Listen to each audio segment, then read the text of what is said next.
Fanny, c'est vous qui nous éclairez aujourd'hui. Comment sont financés les restos ?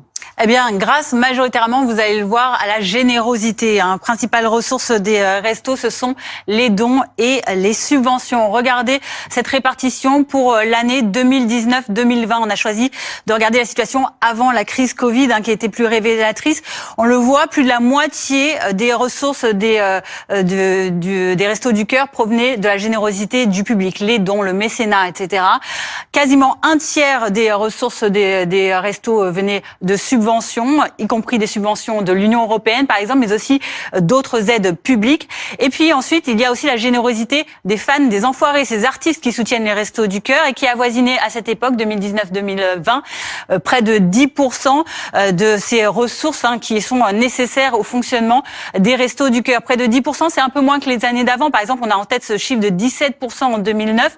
Il faut dire aussi que l'industrie du CD et du DVD qui est périclite et n'aide pas forcément aussi ses recettes, mais tout de même, la générosité continue de perdurer. Regardez également ces chiffres qui montrent que malgré l'inflation, eh bien, aujourd'hui, les finances des Restos du Cœur sont impactées puisque l'association, il faut le savoir aussi, contribue à un tiers des denrées distribuées. C'est directement les Restos du Cœur qui achètent elles-mêmes un tiers de ces denrées alimentaires qui sont distribuées gratuitement.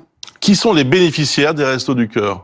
Alors, il y a de l'aide alimentaire, c'est ce qu'on connaît le plus de ce qui est produit et procuré par les Restos du Cœur. Il y a également le logement, l'emploi, l'apprentissage de la langue française ou encore les loisirs, beaucoup d'activités qui permettent donc d'accueillir actuellement ce chiffre de 1,1 million de personnes. Donc ça, c'était en 2022 au sein de l'association. Regardons le profil à présent de ces personnes, vous allez le voir.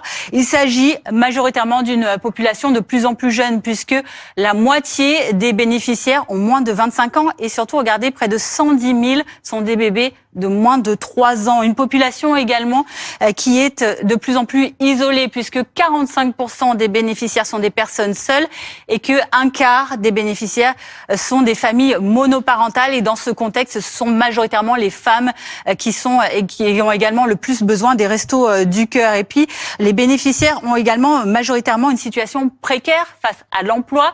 Quasiment la moitié sont sans emploi et ça, c'est aussi un signe important de la précarité qui gagne de plus en plus de terrain. C'est que plus d'un dixième de ces bénéficiaires aujourd'hui travaillent. Il y en a 12% aujourd'hui qui sont en situation d'emploi et qui bénéficient des Restos du Cœur. Concernant donc l'aide alimentaire, au total, en 2022, 142 millions de repas ont été distribués gratuitement.